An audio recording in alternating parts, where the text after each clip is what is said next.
Саламатсыздарбы, урматтуу телекөрүүчүлөр, улуттук каналда Ойордо программасы түз эфирде. Бүгүн 28 январь күндөгү түз эфир. Эртеден бери мына улуттук каналда башка маалымат каражаттарында өзүңүздөр көрүп аткандай мамлекет башчысынын кызматка киришкен күнү жана 4 жыл аралыгында жасалган жумуштардын жыйынтыгы өңгүтүндө кеңири маалыматтар берилип атат. 4 жыл мурда өтө оор акыбалга келип калган кырдаал курчуп турган жагдайды биз кантип оңдоп кетебиз деген суроолордун үстүндө бир топ максаттар белгиленген. Мындан кийинки кадамдар каяка барары айтылган. Өзгөчө коррупциялык системаларды талкалоо жолу аркылуу бюджет өзүнө ала турган үлүштөрдү так, мыйзамдуу фискалдык саясатты күчөтүү аркылуу бекемделе турганы сыяктуу абдан негиздүү маселелер коюлган болчу. 4 жылдан кийин ошол максаттар кандай деңгээлде аткарылды? Мамлекетти өнүктүрүү багыттары ошол ойлогондой ишке аштыбы деген суроолордун тегерегинде көп маалыматтар берилип атат. Бүгүн дагы биз анын алкагында сөз кылабыз деп турабыз. Негизинен алганда эл аралык деңгээлдеги жолугушуулардын, сырткы саясаттагы арымдуу кадамдардын, анын катарында өзгөчө белгилене турган дагы жагдайларды биздин эксперттер бүгүн дагы бир нече жолу айтышты. Бул ошол Бириккен Улуттар уюмунун баш катчысы Антонио Гутерриштин Кыргызстан буга чейин уктап жаткан сулуунун образында болсо, азыр чуркап бара жаткан күлүктүн образына өттү деген сөзү. Ошондой эле мындан бир канча күн мурда ушул Дүйнөлүк банктын Борбор Азия боюнча аймактык директорунун дагы өкмөт башчысы менен жолугушуусунда мындан 5 жыл мурда мынчалык өнүгүү, мынчалык өзгөрүү, мынчалык арымдуу кадамдар болушун элестетүү мүмкүн эмес эле деген маанидеги айткан сөзүн дагы көбүрөөк мисал келтирип атабыз. Анын аркасында кандай жумуштар жатат, кантип жеттик буга, анын маңызын эмне түзүп турат, саясат кандай өңүттө барууда, биз чын эле ошондой күткөн нерселерге жете алдыкпы, анын бекемдиги канчалык деген суроолорго жооп алсак деп турабыз. Азыр болсо биз студиянын коноктору менен тааныштырып өткөнгө уруксат этиңиздер, урматтуу телекөрүүчүлөр. Суу ресурстары, айыл чарба жана кайра иштетүү өнөр жайы министринин биринчи орун басары Жаныбек Кермалиев мырза биздин студиябызда турат. Саламатсызбы? Ошондой эле биздин студиябызда транспорт жана коммуникациялар министринин орун басары Бекназар Базаралиев мырза келди. Финансы министринин биринчи орун басары Руслан Сүйналиев мырза биздин студиябызда. Мамлекеттик ипотекалык компаниянын төрагасынын орун басары Нурадел Баясовду чакырганбыз.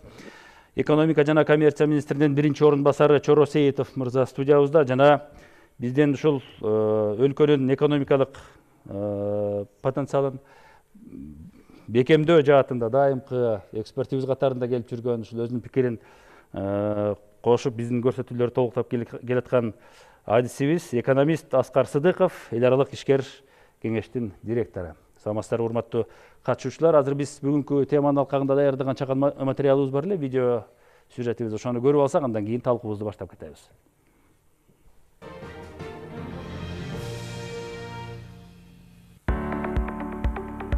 Мындан туура 4 жыл мурун мына ушул күндөрү Кыргызстанда мыйзамдуу жол менен шайланган жаңы бийлик ишке киришкен эле. Ошол учурда көз карандысыз кубаттуу өлкөнү курууга багытталган бир катар тапшырмалар алдыда турган. Албетте, чүй дегенде эле өлкө экономикасы менен алектенүү керек эле. 2020-жылы мамлекеттик бюджет 247 миллиард сом гана болчу. Бул багытта алдыга коюлган тапшырма ийгиликтүү аткарылып, 2025-жылга республикалык бюджеттин көлөмү 700 миллиард сомду түздү. Ошентип 4 жыл мурдагы 20 миллиард сомдук таңкыстык толугу менен жоюлуп, ички дүң продукция 1,5 триллион сомдон ашты. Тышкы карыз ички дүң продукциянын 58%-ын түзгөн. Бул көрсөткүчтү дагы бир кыйла кыскартууга мүмкүн болду. 2021 жылдан тарта өлкө чаржайыт башкаруудан бирдиктүү президенттик башкаруу формасына өтүп, бул өз кезегинде борбордук бийлик вертикалын чыңдоого мүмкүнчүлүк түздү. Кыргызстанда административдик аймактык реформа ийгиликтүү жүргүзүлүүдө. Жаңы бийликтин келиши менен Кумтөр алтын кенинин артка кайтарылышы өзүнчө бир ийгилик. 2020 жылга чейин тышкы инвесторлор өлкөдөн 400 тоннадан ашык алтынды казып кетишкен. Түшкөн киреше $0,5 миллиард ашкан эмес.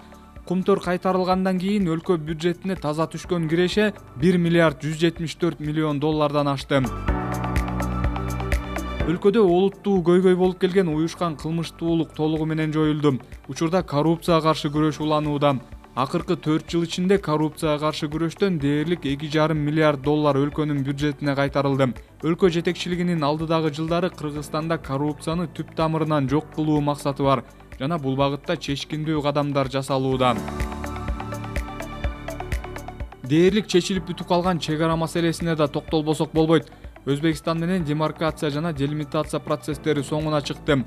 Ал эми Тажикстан менен бул иш-аракеттер алдыдагы 1-2 айдын ичинде толук бүткөрүлөрү күтүлүүдө. Тышкы саясатта болсо буга чейин ажырым кеткен өлкөлөр менен кайрадан мунаса табылып, учурда Кыргызстан көп багыттуу тышкы саясатты жүргүзүүдө. Өлкөдө ири инфраструктуралык долбоорлор, темир жолдордун, чакан жана ири гэстердин курулушу жүрүп жатат. 4 жыл ичинде 400дөн ашык социалдык объектилер курулуп ишке берилди.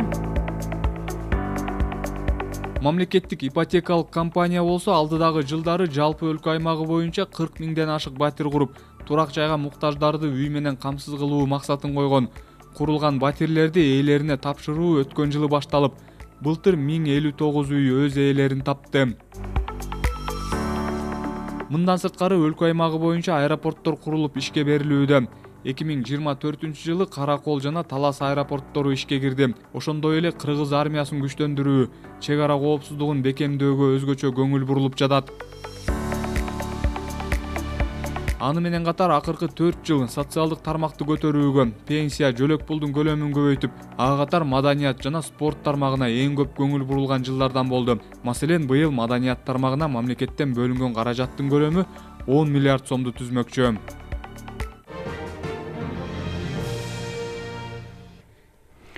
Мына ушундай көрсөткүчтөр менен, урматтуу телекөрүүчүлөр, биз мамлекет башчысы Садыр Жапаровдун 4 жылдык мөөнөт аралыгында аткарган жумуштарынын жыйынтыгын белгилеп атабыз. Бирок мындай ийгиликтердин артасында эмнелер жатат деген суроолорго азыр жооп алуунун аракетинде болобуз.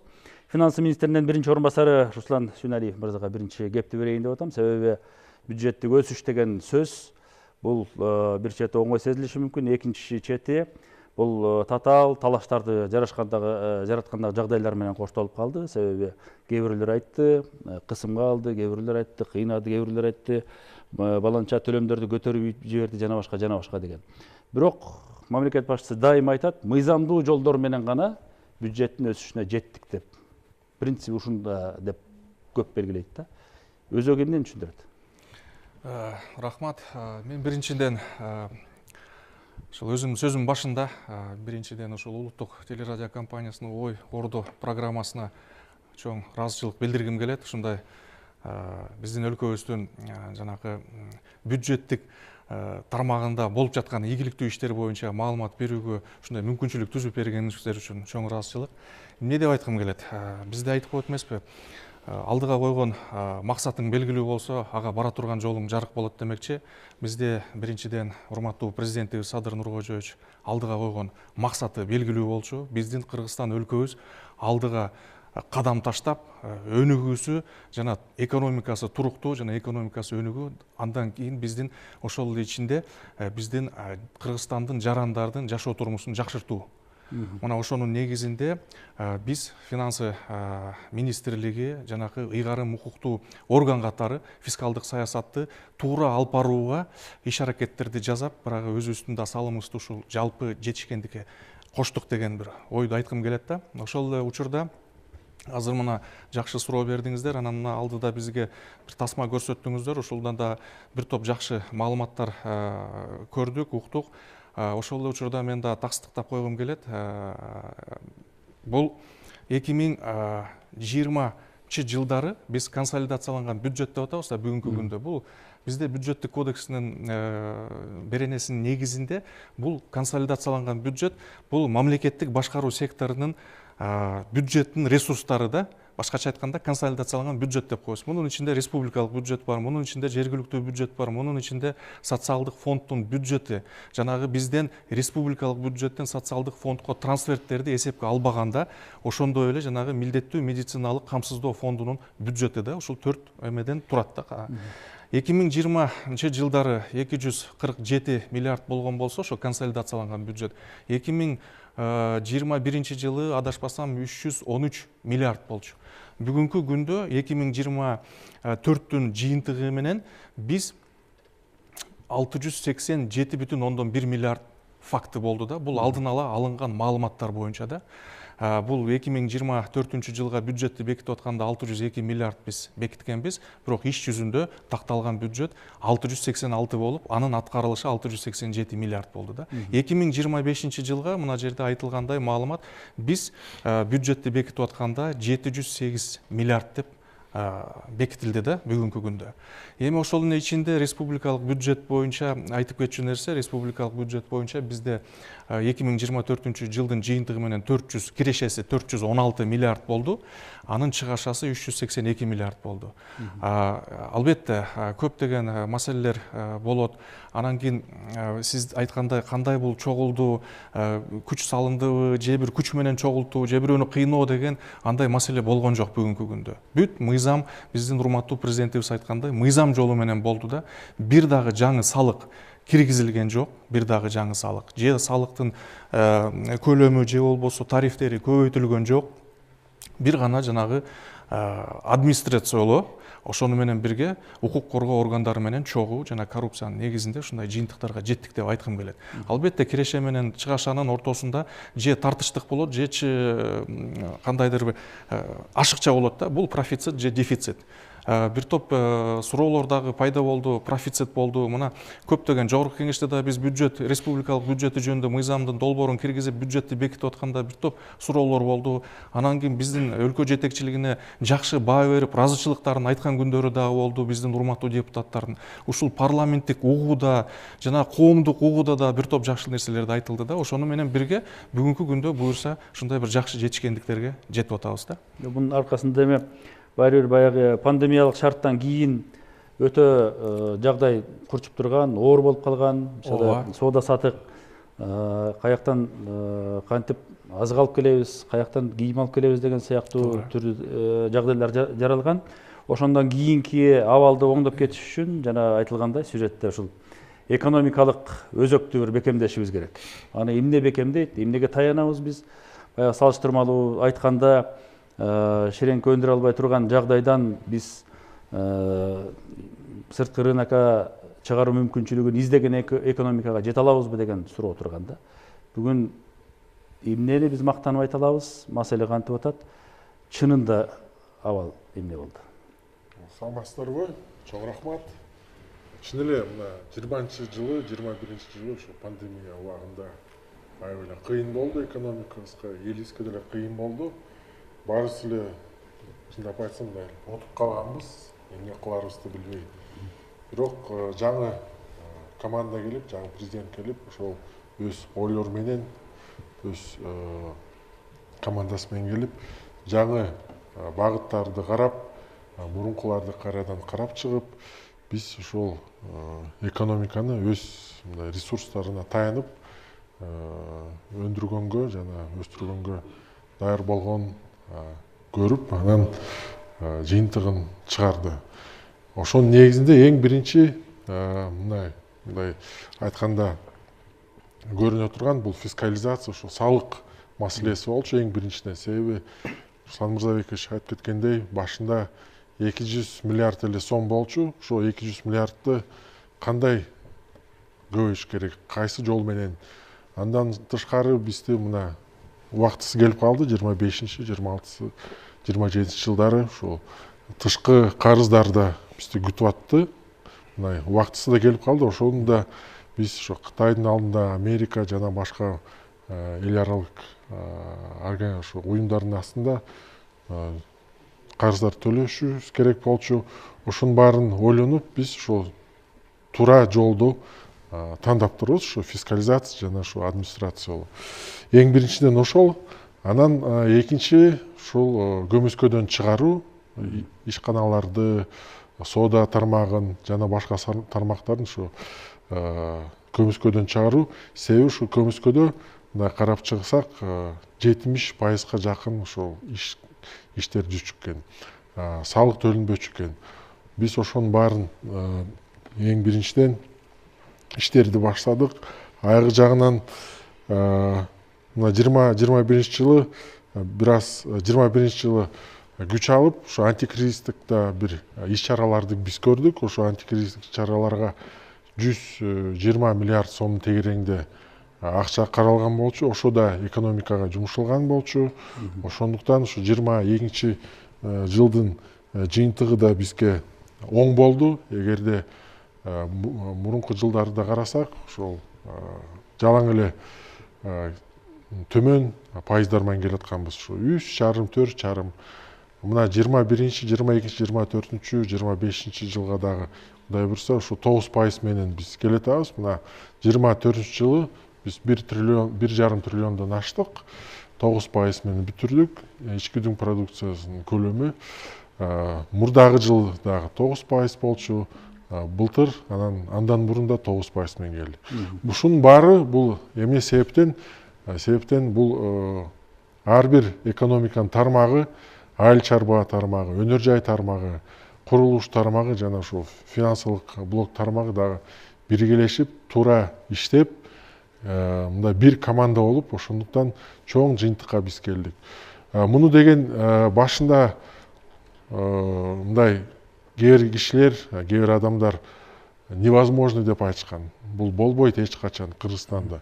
Бирок эгерде катуу иштесең, көз корксо дагы кол жасайт экен да. Биз баарыбыз кол менен жасап, акылды кошуп, ушунун баарын жеттик. Аскар мырза, ушул маселелерге келгенде баары бир баягы ишкер чөйрө менен мамлекеттик органдардын ортосунда талаш тартыш дайыма болуп келген. Ортодо мынакей фискалдык саясатты администрациялоону күчөтүү деген маселе башталганда дагы бир топ жагдайлар жаралбады беле. Бирок өзөгүндө мынакей бардыгы мыйзам жолуна түшүш керек экендигин, бардыгы мыйзамдын эсеби менен гана эсептешиши зарыл экендигин жагдай көрсөтүп турат. Кийинки учурларда дагы мынакей абалга баа берүү, жагдайды туура жолго салып кетүү деген жагында дагы иштер башталып атат да.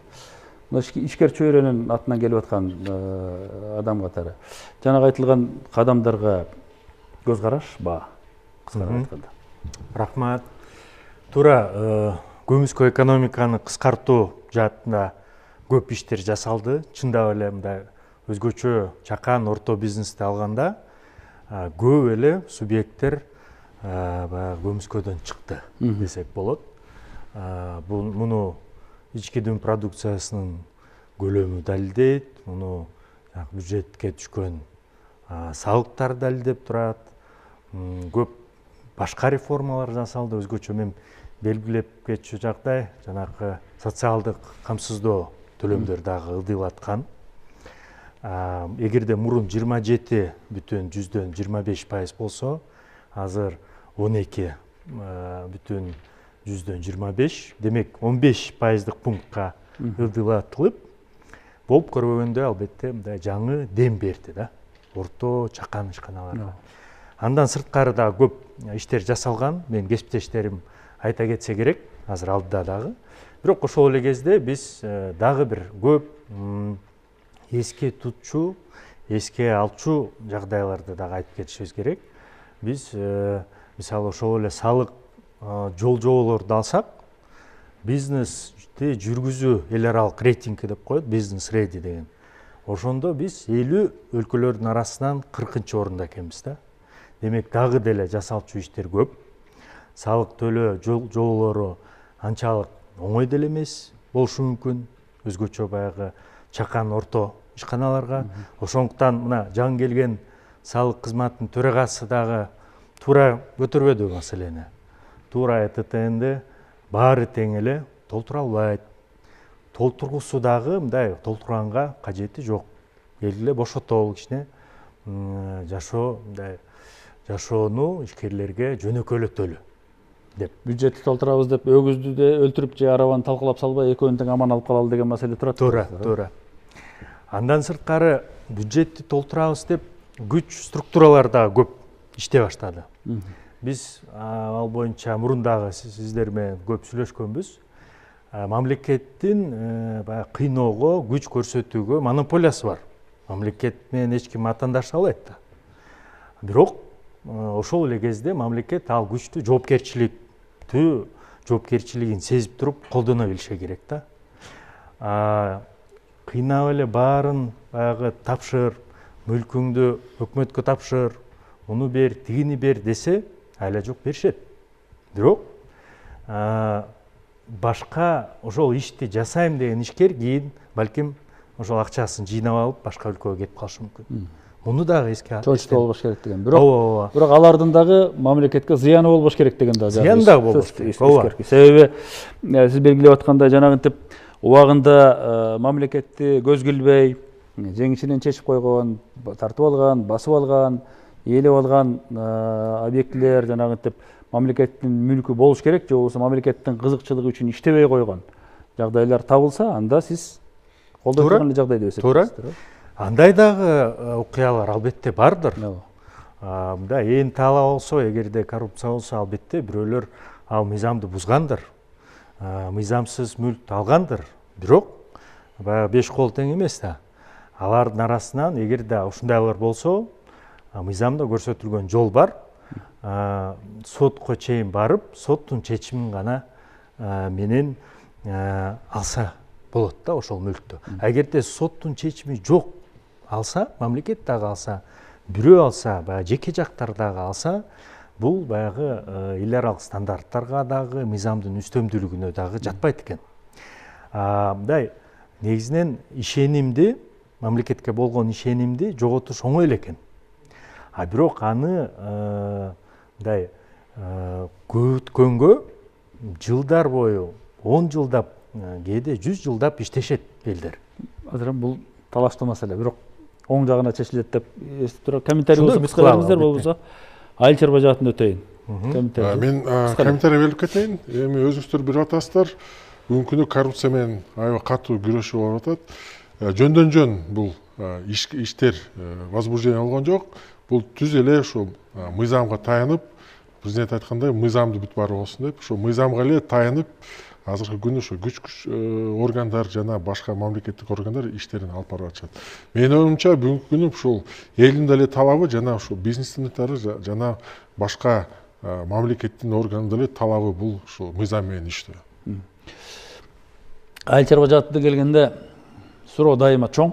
Себеби биз агрардык мамлекетпиз деп дайыма төш какканыбыз менен ошончолук потенциалды көрсөтө албай атабыз, ошончолук потенциалды колдоно албай атабыз. Качан ушул мүмкүнчүлүк ачылат, качан биздин ошол элетте жашап аткан эл, мына биз дыйканбыз, биз фермербиз, биз ушул агрардык ишмердиктин аркасында ушинтип байып атабыз, күчтөнүп атабыз деген сөзгө жетет деген үмүт тилеги дайыма жашап келатат. Акыркы 4 жыл эмне берди? 4 жылдагы жанагынтип албуттанган, ыкчамдык тартипке өткөн, принцип өзгөрсүн, башкаруунун өзөгү өзгөрсүн, жаңыланган мамиле болсун деген талап бир нерсе бердиби айыл чарба жаатындагы? Рахмат. Бул сиз туура баса белгилеп айтып кеттиңиз. Негизи макроэкономикалык көрсөткүч акыркы учурларда өсүүдө. Айыл чарба секторунда 2021-жылы 278 миллиард сом болсо, 2024-жылы 395 миллиард сомду түстү. Ички дүң продукция 106,4%га өстү деп айтсак болот. Бунун ичинен мал өстүрүүчүлүк боюнча 103,9, өсүмчүлүк боюнча 110%га өстү. Аны менен бирге ошо кайра иштетүү 87 миллиард сомго продукция өндүрүлүп, анын 121,1%га өстү деп айтсак болот да. Бул айыл чарба секторунун өсүштө болуп атканын көрсөтөт да. Эми биздин урматтуу президентибиз акыркы учурларда ошол айыл чарба секторуна аябагандай чоң көңүл буруп атканын өзүңүздөр жакшы билесиздер. Биздин ошол айыл чарба министрлигинин дагы өзүнүн ошол башкы жана суу ресурстары деп биринчи коюп, ошо суу ресурстарына өзгөчө көңүл буруп атат да. Азыркы учурда биздин министрлик суу ресурстары айыл чарба жана кайра иштетүү министрлиги деп эсептелет, өнөр жай министрлиги деп. Мен ошол статистикага токтолуп кетсем, 2021-жылы суу ресурстарына 370 миллион сом каралчу экен.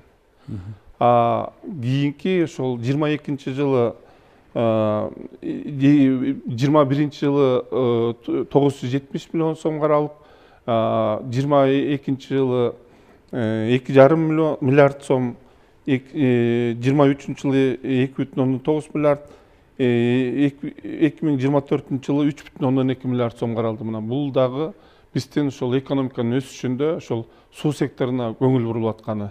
Бул эң негизги айыл чарбасындагы негизги тармак бул суу секторуна абдан көңүл бурулуп атат да.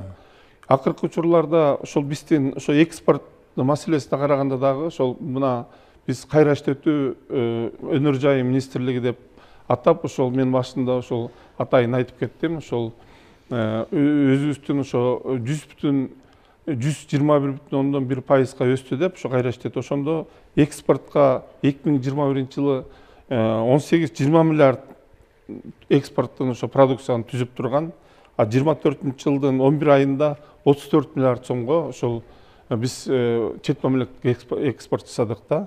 Эми ошол акыркы учурларда биздин ошол айыл чарба секторундагы эң негизги өсүштөр мына өзүңүздөр жакшы белгилүү болгондой, биздин ошо бюджетибизден ошо өкмөт тарабынан жакшы каражаттар каралгандыгынан ошо суу секторуна атайын техникалар сатылып берилип, жерлерде ошо лизингке берилген, аны менен бирге көптөгөн биздин дыйкандарыбыздын ошол иши алдыга жылыш үчүн ар түрдүү долбоорлор, финансылык каржылоо долбоорлору дагы өкмөт тарабынан жүргүзүлүп жатат. Бул маселени канчалык жеңилдете алды?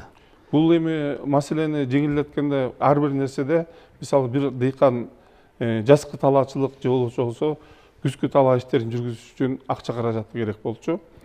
Биз 2021 жылга чейин бир эле долбоор иштесе, азыркы учурда 5 долбоор ошо мамлекет тарабынан жүргүзүлүп жатат. Бул жеңилдетилген кредиттерди, жеңилдетилген каржылоолорду биздин дыйкан фермерлерибизге берип жатабыз. Жана сиз айтып аткан жанагы суу ресурстарын туура башкаруу, сугат маалында жанагы интип көчөгө чыгып эки-экиден мушташтырбай, баардык жерде маалында суу жетиш керек деген маселени канчалык чече алдыңыздар? Жанагы миллиарддык деңгээлдеги акчанын бөлүнүшү, техниканын бөлүнүшү. Себеби биз жана кургакчылык болгон жылдары көрдүк да, үстүнкү айыл менен ылдыйкы айыл көчөгө чыгып мушташа турган болгон деңгээлге чейин жеткенбиз. Система өзгөрдүбү? Биздин ушул айыл чарба секторунда суу ресурстар тармагында азыркы учурда өзгөрүү болуп атат. Эмне себептен дегенде, жерлерде ошол сууларды топтоо үчүн БСР, БДРларды тазалоо иштери жүргүзүлүп атат. Бул дагы жанагы өкмөт тарабынан берилген атайын техникалардын натыйжасында, аны менен бирге ошол дарыяларды, суу аккан арыктардын баардыгы ошол тазалоо иштери жүргүзүлүп, ошол биздин дыйкандарыбызга ошо суу менен камсыздоо иштери жакшы болгондуктан болуп атат да. Ошондуктан мен ойлойм, бул акыркы учурда ошол айыл чарба секторуна аябагандай жакшы көңүлдөр бурулуп атат. Агро тармагында эки орчундуу маселе бул. Азык түлүк коопсуздугуна кам көрүү деген көрсөткүч. Экинчиси кыргыз агро өндүрүшүнүн 100 деген продукцияга жетишибиз керек болчу.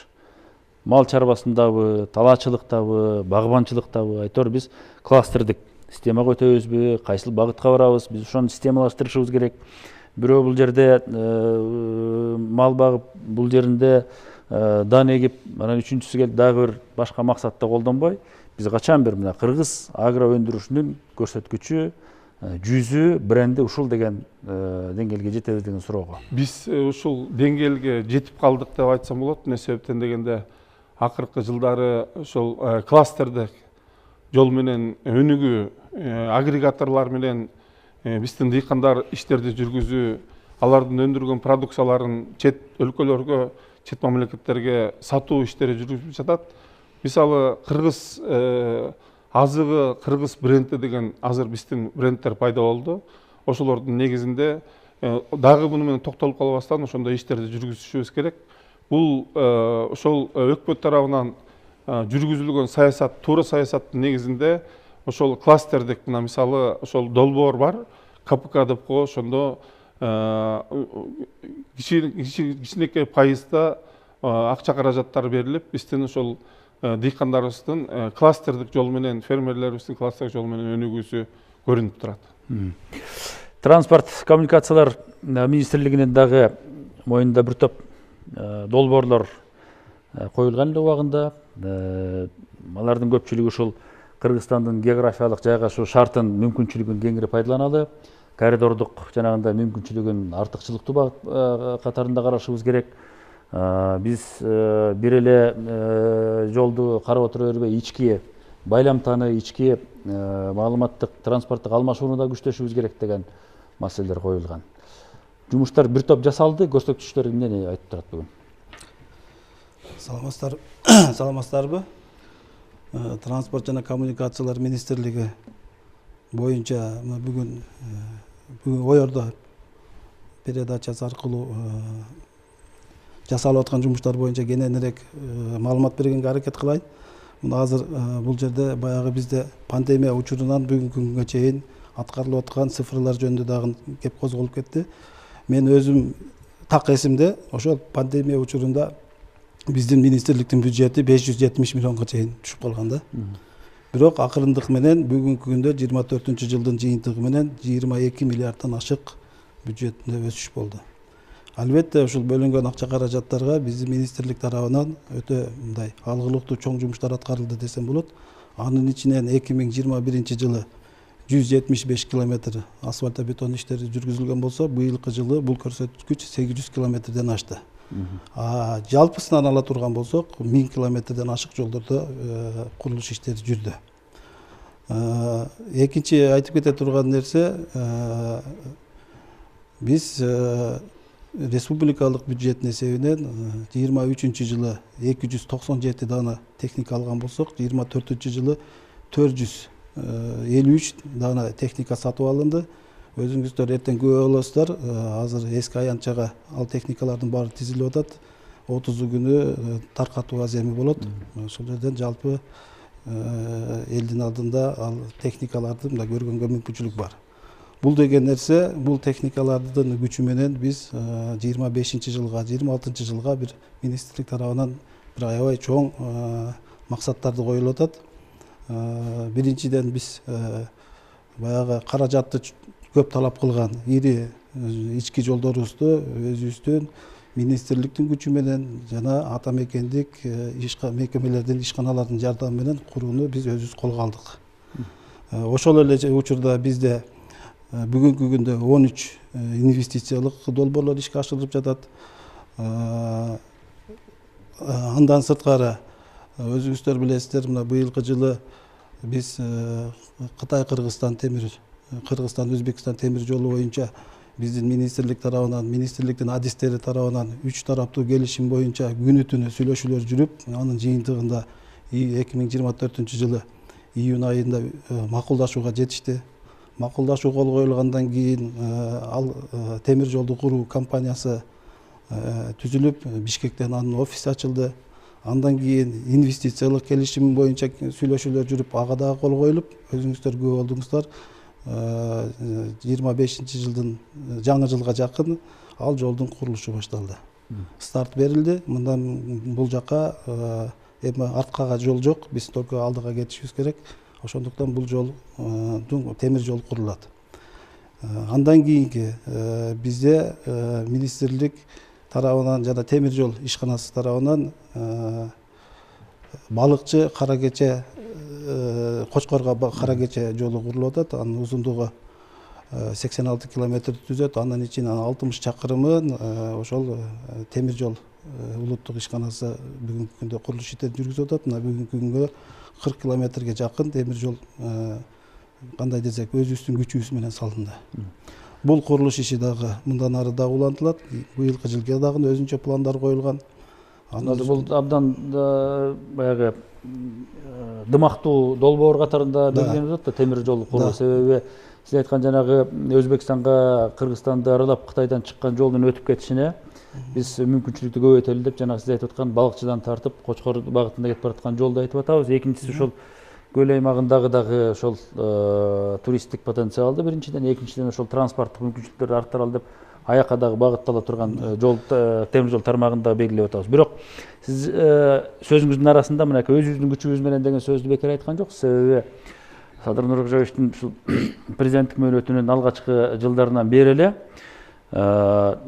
алгачкы биз баягы эркиндик алган жылдардан кийинки алгачкы асфальт жолдорду мына түрк компаниялар келип сала баштаган, кийин Кытай компаниялары менен иштешүүнө биз аябай адатка айландык.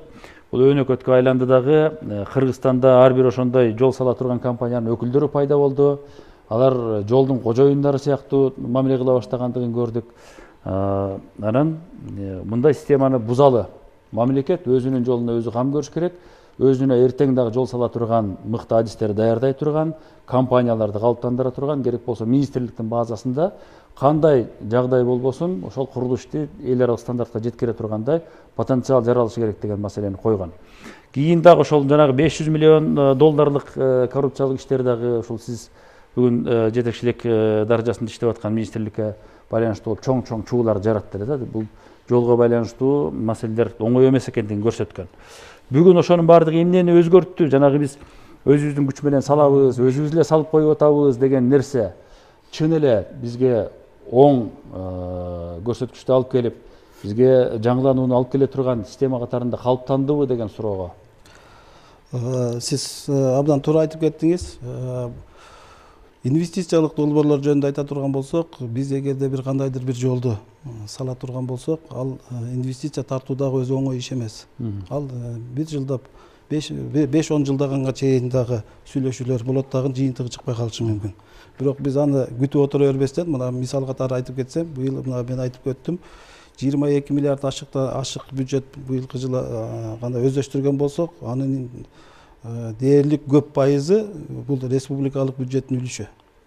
Бул деген эмнени билдирет? Биз жылдан жылга республикалык бюджеттен бөлүнгөн каражаттын көлөмүнүн көбөйүшү бул инвестициялардын долбоорлорду караганда биз бюджет эсебинен көбүрөөк жумуш иштерди аткарууга өзүбүзгө кам көрө баштадык десек болот. Мисал катары айта турган болсок, Ысык көл айланма жолунун түштүк тарабы өзүбүздүн ата мекендик компаниялар тарабынан башталды. Алабука Чаткал Кировка жолу Чаткал району боюнча дагы 100 километрди биз өзүбүздүн ата мекендик ишканалардын күчү менен башталды.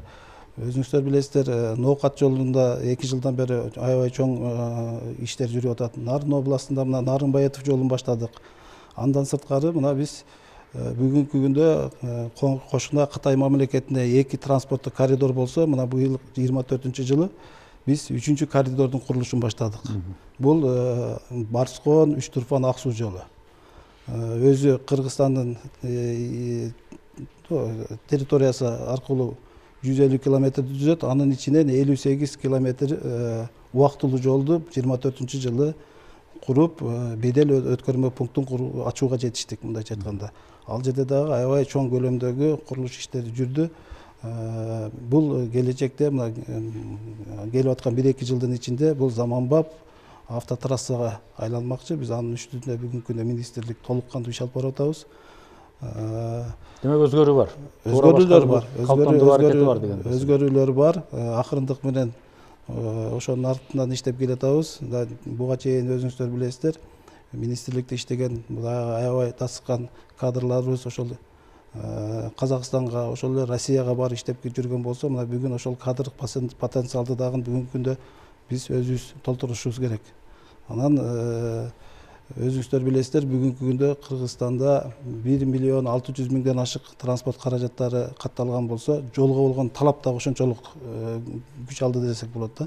Азыр дагы убакыттын калышына жараша сөз берейин, себеби биз айта турган маалымат көп. Ипотекалык компаниянын төрагасынын орун басары дагы Нуралил мырза сөз күтүп турасыз. Бул жааттагы аракеттерден биз байма-бай эле берип атабыз, тынбай чагылдырып атабыз мынакей. Канча жылдан бери жеке сектордо иштеп аткан банктардан ипотекалык кредит алып, үйлүү болом дегендер күчү келбей тургандыгын айтып, армандарын талай жылдар орундата албай келген болсо, азыр бир топ арымдуу кадамдар жасалып атат окшойт. Мынакей миңдеп, жүздөп үйлөр берилип атат. Быйылкы жылдын эсебинен жаңылбасам бир 10 миңдин тегерегинде үйгө жетишибиз керек деген өтө бир ынтымактуу пландын коюлгандыгы дагы мында көпчүлүктү күттүрүп атат да. Бул эмненин эсебинен жасалып атат, кантип жасалат, система кантип иштеп атат бүгүн? Соңку жылдары мамлекетибизде тарыхый өзгөрүүлөр болуп атат. Аны менен бирге алгылыктуу жана элге жагымдуу иштер жүргүзүлдү. Анын бири ушул Кыргыз Республикасынын президенти Садыр Нуркожоевич Жапаров тарабынан жеке көзөмөлдөө жана колдоосу менен мамлекеттик ипотекалык компания Кыргыз Республикасынын эң ири мамлекеттик компаниясына өзгөрүлдү.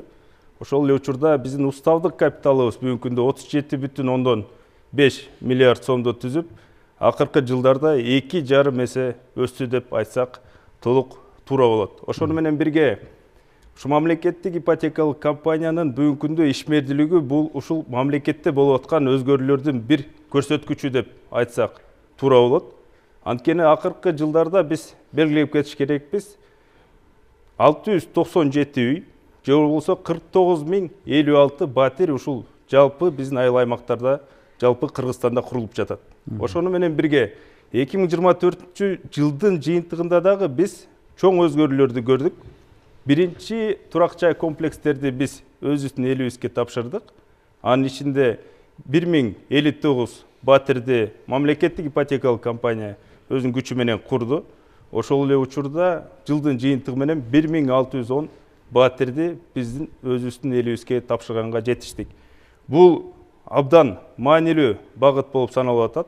Мамлекет тарыхта биринчи жолу өзүнүн күчү менен, республикалык бюджет менен жана ушул республикалык стабилдештирүү фонддун каржы булактары менен курулуш иштерин өзү колдоп атат. Жалпы курулуш аянты бүгүнкү күндө 3 миллион чарчы метрден ашты. Бул өтө маанилүү жумуш. Ошол эле учурда бүгүнкү күндө биз белгилеп кетиш керекпиз. Кыргыз Республикасында 45,896 жаран ушу мамлекеттик ипотекалык программага катталды. Бул дагы ушул программанын маанилүүлүгүн, Кыргыз Республикасынын ушу президенттин колдоосун жана ушул жалпы элибиздин ишенимин дагы көрсөтүп атат. Ошол менен бирге биз белгилеп кетиш керекпиз. Бүгүнкү күндө мамлекет тарабынан ушу акыркы жылдарды санасак, 21-жылдан баштап ушул күнгө чейин 5647 үй бүлөгө турак жай берилди. Бул дагы ар бир биздин жараныбызга, ар бир ушул кыргызстандыкка дагы чоң ишенимди жаратты. Мында биздин элибиз ушу мамлекет өзү кура алат экен. Мамлекет элге туруктуу, жеткиликтүү, ыңгайлуу жана жагымдуу шарттарды түзүп бере алат деген ишеним дагы чоңойду.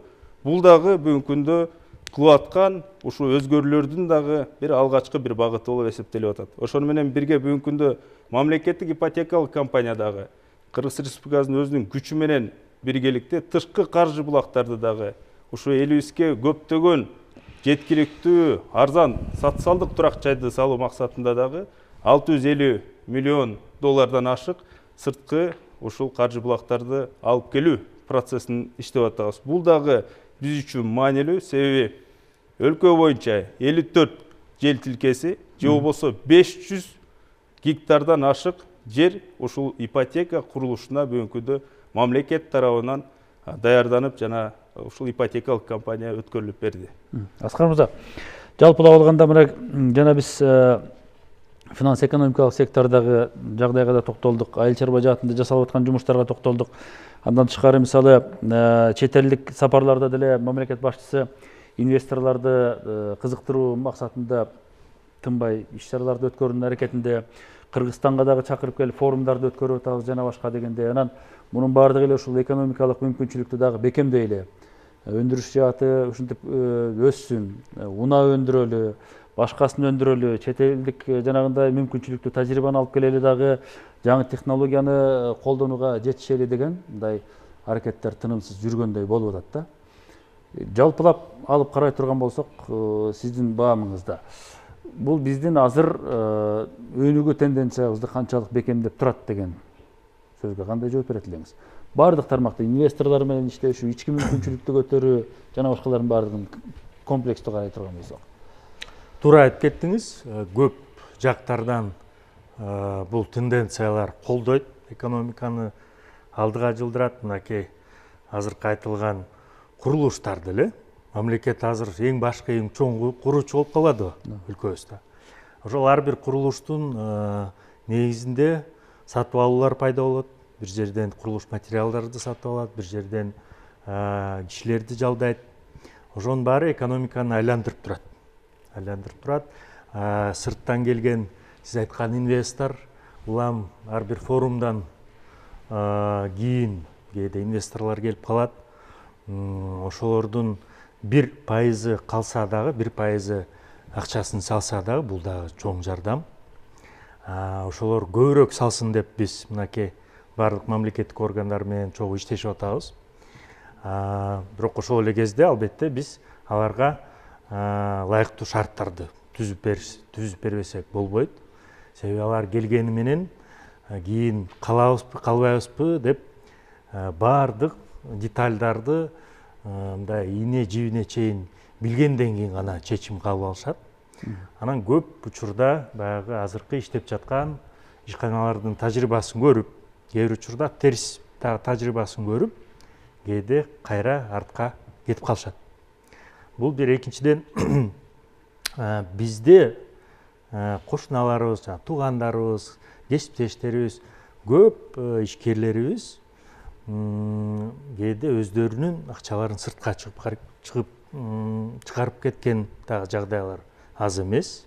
Ошолорду биз кантип токтотобуз, кантип өлкөбүздө шарттарды түзүп берели деп дагы ойлонуштуруп атабыз. Себеби Дүйнөлүк банктын баамында диплому бар жогорку билимдүү элдердин арасынан 30% сыртка кетип калат экен да. Ошол эл аралык баамдардын негизинде. Ошол тышкы миграцияны кантип токтотсок болот? Жанакы биз акча которуулардан болгон көз карандуулугубузду кантип мындай азайтсак болот деп дагы ойлонуштуруп атабыз. Себеби канчалык көп курулуштар болбосун, биз элди байкап турушубуз керек да. Эң таланттуу, эң билимдүү элдер кайсы жерге багыт алып баратат. Эгерде башка жакка багыт алып баратса, анда биз кээ бир нерселерди түздөп калышыбыз керек деп көп ойлонобуз да. Чора мырза, сизге дагы ушул суроонун уландысы да. Мамлекет ушул жаатта эмнеге басым жасап атат? Баягы экономиканын түзүмү кандай болуш керек деген суроого келгенде биз утурумдук маселеге басым жасап атабызбы? Же Аскар мырза белгилегендей келечектүү багытын, жолун, системасын түзө алдык бүгүн? Ооба, туура айттыңыз. Бүгүнкү күнү биз ушул 20-26 деген программасын ишке ашырып атабыз. Чогуу барыбыз бизнес чогуу, өкмөт чогуу болуп. Бүгүнкү күнү ушул 20-26 программасы толугу менен мындай иш чаралары бүттү деп айтсак болот. Себеби башында 900-га жакын иш чара болсо, биз уже андан ашып 1000-ге жакын иш чараны өткөрүп койдук. Бүгүнкү күнү ушу 20-30 деген программасын иштеп атабыз. Ошонун үстүнөн ошо 20-30 программасында ичинде биз эң негизги бүгүнкү күнү ушу 4 багытты аныктап чыктык. Ушул биринчи багыт бул баягы эле биздин айыл чарба тармагы, бирок бул айыл чарба тармагы мындай технология менен иштеген айыл чарба тармагы болушу керек. Жаңы этапта. Жаңы этапта. Экинчи тармагы бул жашыл энергетика тармагы, үчүнчү бул индустриализация, жана төртүнчүсү бул логистика, транспорт жагы. Бул мына эң негизги 4 багыт. Ушул багыт менен мен ойлойм ушу 5 жылдын ичинде шарттарды түзүп, ички дүң продукциясында өзгөртүп, чоңойтуп, андан тышкары ошо чакан, орто жана чоң бизнеске ошо багыт беребиз. Ушу 4 тармагынын негизинде. Себеби бул жөнөкөй эле анализ болгон жок. Бул мындай тышкы анализин да көрүп, сырткы анализин көрүп, региондо эмне болуп аткан учурларды байкап, биз ошо 4 багытты тандадык. Рахмат. Урматтуу телекөрүүчүлөр, бүгүн биз президент Садыр Жапаровдун кызматка киришкендигинен 4 жылдык мөөнөт аралыгында жасалган жумуштардын көрсөткүчтөрү кантип атат деген айрым тармактар боюнча жасалган жумуштардын негизинде түшүндүрүүгө аракет кылдык. Кийинки программаларыбызда албетте бүгүн айтылбай калган тармактардагы жасалып аткан жумуштар, мүмкүнчүлүктөр жөнүндө кеп кылабыз. Саламат туруңуздар.